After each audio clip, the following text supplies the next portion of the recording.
ವೀಕ್ಷಕರೇ, ನೀವು ಹಡಗಲ್ಲಿ ಕೂತಿರ್ತೀರ. ಅದು ಮಧ್ಯರಾತ್ರಿಯ ಸಮಯ. ಸುತ್ತ ಕೂಡ ಸಮುದ್ರ ಇದೆ. ಆಗ ನಿಮ್ ಸುತ್ತನೂ ಕೂಡ ಅನೇಕ ವಿಚಿತ್ರ ಘಟನೆಗಳು ನಡೀತಾ ಇರ್ತವೆ. ಅವು ಮನುಷ್ಯರು ಮಾಡಲು ಸಾಧ್ಯವೇ ಇರದಂತ ಅಸಹಜ ಘಟನೆಗಳು. ಅವು ನಿಮ್ಮನ್ನ ದಂಗು ಬಿಡಿಸ್ತಾ ಇರ್ತವೆ. ನೀವು ಗಾಬರಿ ಆಗ್ತೀರಾ, ಹೆದರುತ್ತೀರಾ, ಅಲ್ಲಿಂದ ಬೇಗ ಓಡ್ ಹೋಗ್ಬೇಕು ಅಂತ ನಿಮ್ಗೆ ಅನ್ಸುತ್ತೆ. ಆದ್ರೆ ಎಲ್ಲಿಗೆ ಹೋಗ್ತೀರಾ? ಸುತ್ತ ಕೂಡ ಸಮುದ್ರ ಇದೆ. ಸರಿ, ಹಡಗಲ್ಲೇ ಇರೋಣ ಅಂತ ಅನ್ಕೊಂಡ್ರು ಕೂಡ ಸುತ್ತನು ಅದೇ ಪ್ರೇತಾತ್ಮಗಳ ಜೊತೆನೆ ಇರ್ತೀರಾ. ವೀಕ್ಷಕರೇ, ಇವತ್ತು ನಾನು ನಿಮ್ಗೆ ಹೇಳೋದಕ್ಕೆ ಹೊರಟಿರುವಂತ ಈ ಒಂದು ಕತೆ ಇರೋದೇ ಹೀಗೆ. ಇದನ್ನೆಲ್ಲ ಕೇಳ್ತಿರುವಂತ ನಿಮ್ಗೆ ಆ ಒಂದು ಸಮಯದಲ್ಲಿ ಆ ವ್ಯಕ್ತಿ ಹೇಗೆ ಇದನ್ನೆಲ್ಲ ಫೇಸ್ ಮಾಡಿರಬಹುದು, ಆತ ಅದೆಷ್ಟು ಹೆದರಿರಬಹುದು ಅಂತ ಖಂಡಿತ ನಿಮ್ಗೆ ಅನ್ಸುತ್ತೆ. ವೀಕ್ಷಕರೇ, ಇದು 1930ರಲ್ಲಿ ನಡೆದಂತ ಘಟನೆ. ಆದ್ರೆ ಇವತ್ತಿಗೂ ಆ ಒಂದು ಹಡಗನ್ನು ಹತ್ಬೇಕು ಅಂದ್ರೆ ಜನ 10 ಸಲ ಯೋಚಿಸ್ತಾರೆ. ಅಷ್ಟರ ಮಟ್ಟಿಗೆ ಆ ಒಂದು ಹಡಗು ಜನರನ್ನ ಹೆದರಿಸಿದೆ. ವೀಕ್ಷಕರೇ, ಈ ಒಂದು ವಿಡಿಯೋ ತುಂಬಾ ಇಂಟ್ರೆಸ್ಟಿಂಗ್ ಆಗುವಂತೂ ಇರುತ್ತೆ. ವೀಕ್ಷಕರೇ, ಇದು 1930ರಲ್ಲಿ ನಿರ್ಮಿಸಲಾದಂತ ಕ್ವೀನ್ ಮೇರಿ ಹಡಗಿನ ಕತೆ.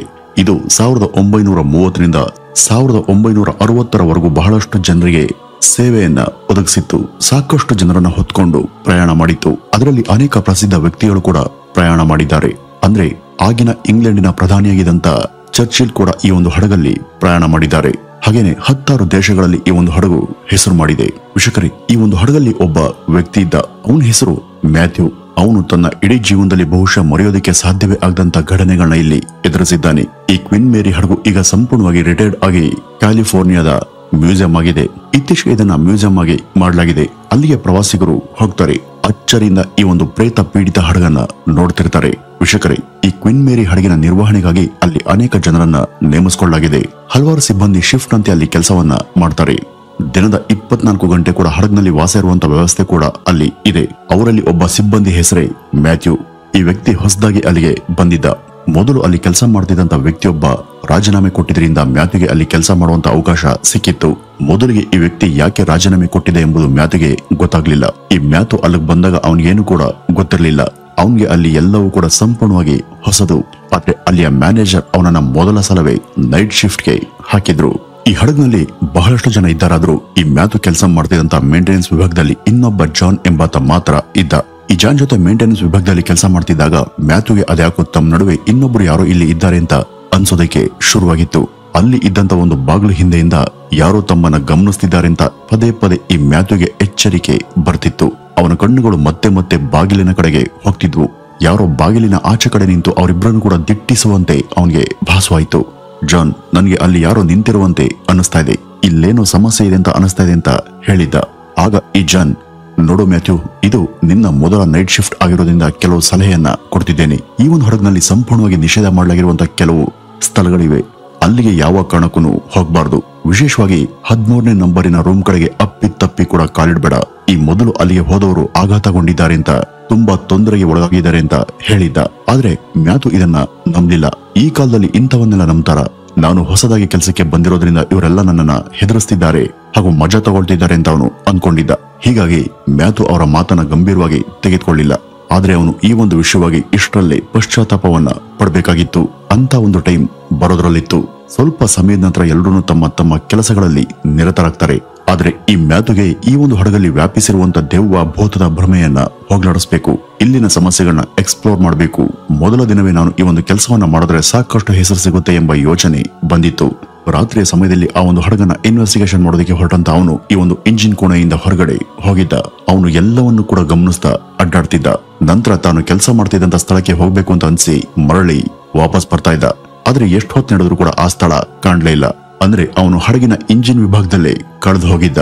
ವೀಕ್ಷಕರೇ, ನಿಮ್ಗೆಲ್ಲ ಗೊತ್ತಿರುವಂತೆ ಹಡಗು ತುಂಬಾ ದೊಡ್ಡದಿದ್ದು ಅದರಲ್ಲೂ ಕೂಡ ಇಂಜಿನ್ ಇರುವಂತ ಪ್ರದೇಶ ಸಾಕಷ್ಟು ವಿಶಾಲ ಹಾಗೂ ಎಲ್ಲಾ ಕಡೆ ಒಂದೇ ತರ ಕಾಣಿಸ್ತಾ ಇರುತ್ತೆ. ಹೀಗಾಗಿ ಮ್ಯಾಥ್ಯೂಗೆ ತಾನು ಕೆಲಸ ಮಾಡುವಂತ ಜಾಗ ಸಿಗ್ಲೇ ಇಲ್ಲ. ನಂತರ ತನ್ನ ಜೊತೆಗೆ ಕೆಲಸ ಮಾಡ್ತಿದ್ದಂತ ಜಾನ್ ಅನ್ನ ಕೂಗಿದ್ದ. ಆದ್ರೆ ಎಷ್ಟು ಕರೆದ್ರೂ ಕೂಡ ಆತ ರೆಸ್ಪಾನ್ಸ್ ಮಾಡ್ಲಿಲ್ಲ. ಇವನು ಕೂಗಿದ್ದವನ್ಗೆ ಕೇಳಿಸ್ತಿಲ್ಲ ಅಂತ ಅಲ್ಲ, ಅದು ಆರಾಮಾಗಿನೇ ಕೇಳಿಸ್ತಿತ್ತು. ಆದ್ರೆ ಹಾಗೆ ಯಾರಾದ್ರೂ ಕರೆದಾಗ ಅದಕ್ಕೆ ರಿಪ್ಲೈ ಮಾಡಬಾರ್ದು, ತಿರುಗಿ ನೋಡಬಾರ್ದು ಅಂತ ಈ ಮೊದಲೇ ಅವನಿಗೆ ಗೊತ್ತಿತ್ತು. ಹೀಗಾಗಿ ಮ್ಯಾಥ್ಯೂ ಅದೆಷ್ಟೇ ಕೂಕೊಂಡ್ರು ಕೂಡ ಜಾನ್ ಅದಕ್ಕೆ ಪ್ರತಿಕ್ರಿಯೆಯನ್ನ ಕೊಡ್ಲಿಲ್ಲ. ಆಮೇಲೆ ಇದ್ದಕ್ಕಿದ್ದ ಹಾಗೆ ಯಾರೋ ಮ್ಯಾಥ್ಯೂ ಅಂತ ಅವನ ಹೆಸರನ್ನ ಹಿಡಿದು ಕರೆದಿದ್ರು.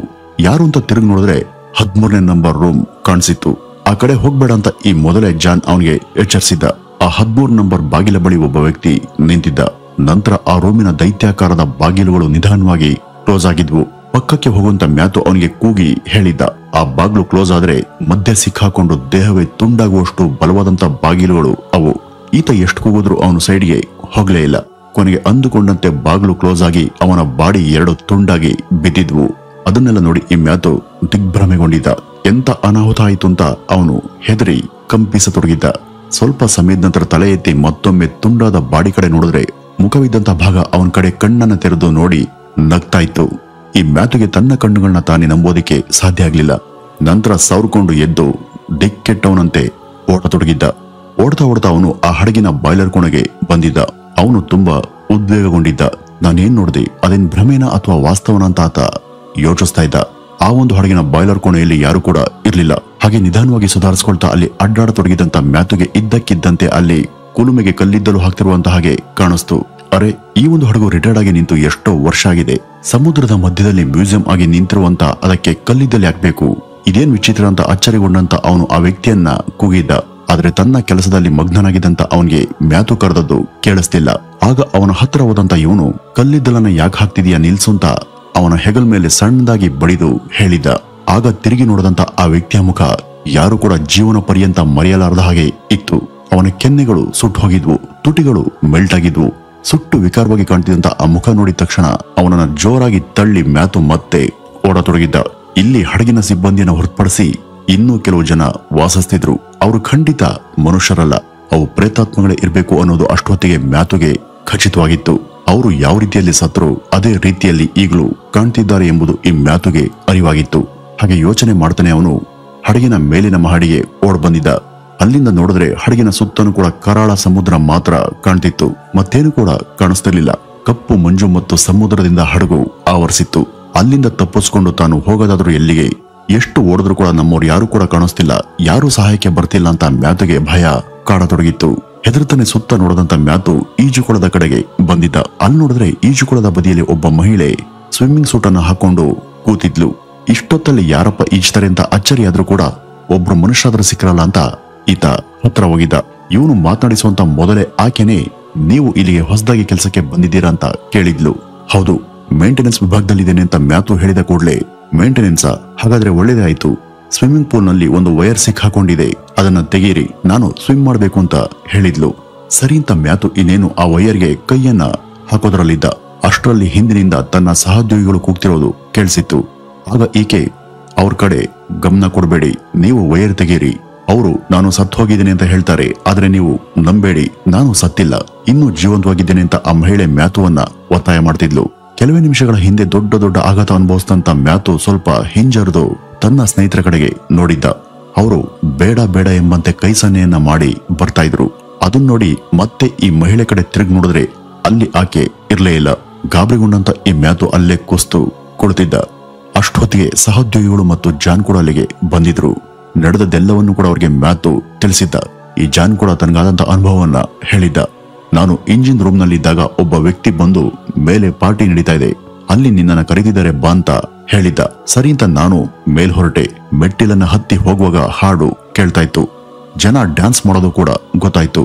ಆದ್ರೆ ಮೇಲ್ಗಡೆ ಹತ್ತು ನೋಡಿದ್ರೆ ಅಲ್ಲಿ ಕಗ್ಗತ್ತಲನ್ನ ಬಿಟ್ರೆ ಬೇರೆ ಯಾರು ಕೂಡ ಇರ್ಲಿಲ್ಲ. ಹಾಡಿನ ಸದ್ದು ಬಂದಾಗಿತ್ತು. ಡ್ಯಾನ್ಸ್ ಮಾಡುವಂತ ಜನ ಯಾರು ಕೂಡ ಅಲ್ಲಿ ಇರ್ಲಿಲ್ಲ. ತಿರುಗಿ ನೋಡಿದ್ರೆ ತನ್ನನ್ನು ಕರೆಯೋದಕ್ಕೆ ಬಂದಿದಂತ ವ್ಯಕ್ತಿ ಕೂಡ ಮಾಯಾಗಿದ್ದಂತ ಈ ಜಾನ್ ಹೇಳಿದ್ದ. ನಂತರ ಈ ಒಂದು ವಿಷಯವನ್ನ ಉಳಿದ ಸಿಬ್ಬಂದಿಗೆ ಹೇಳಿದ್ರು. ಆದ್ರೆ ಅವ್ರ್ಯಾರು ಕೂಡ ಇವರ ಮಾತಿಗೆ ಗಮನ ಕೊಡದೆ, ಇವರ ಪ್ರಶ್ನೆಗಳಿಗೂ ಉತ್ತರಿಸದೆ ಇಬ್ಬರನ್ನು ಕೂಡ ಹಡಗಿನಿಂದ ಇಳಿಸಿ ಅವರನ್ನ ಮನೆಗೆ ವಾಪಸ್ ಕಳಿಸಿದ್ರು. ವೀಕ್ಷಕರೇ, ಇಷ್ಟಕ್ಕೂ ಈ ಎಲ್ಲಾ ಘಟನೆಗಳು ಹಡಗಿನಲ್ಲಿ ಯಾಕೆ ಸಂಭವಿಸ್ತಿವೆ, ಇದರ ಹಿಂದಿರುವಂತ ಕಾರಣ ಏನು ಎಂಬ ಪ್ರಶ್ನೆಗೆ ಉತ್ತರವನ್ನು ಹುಡುಕ್ತಾ ಹೋದ್ರೆ ಭಯಾನಕ ಮತ್ತು ರೋಚಕ ಇತಿಹಾಸ ತೆರೆದುಕೊಳ್ಳುತ್ತೆ. ವಾಸ್ತವದಲ್ಲಿ 2ನೇ ವಿಶ್ವಯುದ್ಧದಲ್ಲಿ ಕ್ವೀನ್ ಮೇರಿ ಎಂಬ ಈ ಒಂದು ಹಡಗನ್ನ ಸಾರ್ವಜನಿಕರ ಸೇವೆಯಿಂದ ಮುಕ್ತಗೊಳಿಸಿ ವಿಶ್ವ ಯುದ್ಧದಲ್ಲಿ ಭಾಗಿಯಾಗೋದಿಕ್ಕೆ ಕಳುಹಿಸಲಾಯಿತು.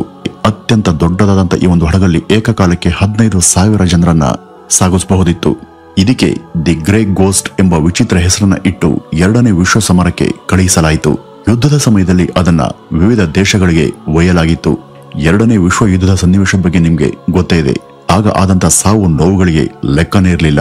ಯುದ್ಧಕ್ಕೆ ಸೈನಿಕರನ್ನ ಕರೆದುಕೊಂಡು ಹೋಗೋದ್ರ ಜೊತೆಗೆ ಯುದ್ಧದಲ್ಲಿ ಸತ್ತ ಸೈನಿಕರ ಶವಗಳನ್ನು ಕೂಡ ಇದೇ ಒಂದು ಹಡಗಲ್ಲಿ ತರಲಾಗ್ತಿತ್ತು.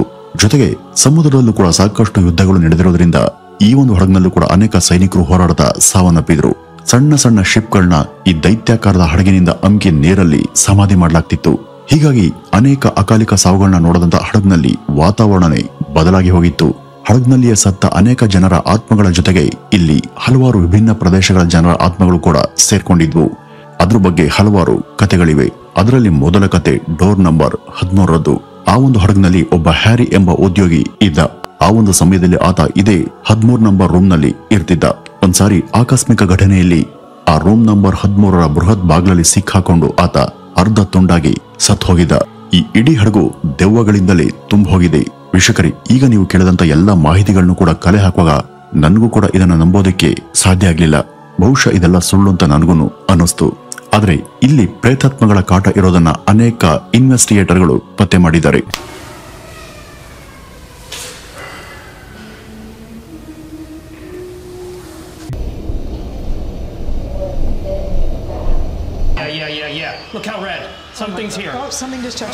ಅವ್ರು ಹೇಳೋ ಪ್ರಕಾರ ಇದೆಲ್ಲವೂ ಕೂಡ ನಿಜ. ಇದೆಲ್ಲವೂ ಕೂಡ ನಡೆದಿರೋದು ಸತ್ಯ ಅನ್ನೋದು ಅವರ ಇನ್ವೆಸ್ಟಿಗೇಷನ್ ನಿಂದ ಹೊರಬಿದ್ದಂತ ಮಾಹಿತಿ. ಆದ್ರೆ ಇದನ್ನ ಎಷ್ಟು ನಂಬಬೇಕು ಎಷ್ಟು ಬಿಡಬೇಕು ಅನ್ನೋದು ನಿಮ್ಮ ವಿವೇಚನೆಗೆ ಬಿಟ್ಟಿದ್ದು ಮತ್ತು ನಿಮ್ಮ ನಂಬಿಕೆಗೆ ಬಿಟ್ಟಂತ ವಿಷಯ ಅಂತ ಹೇಳ್ತಾ ಈ ಒಂದು ವಿಡಿಯೋವನ್ನ ಇಲ್ಲಿಗೆ ಮುಗಿಸೋಣ. ನಮಸ್ಕಾರ.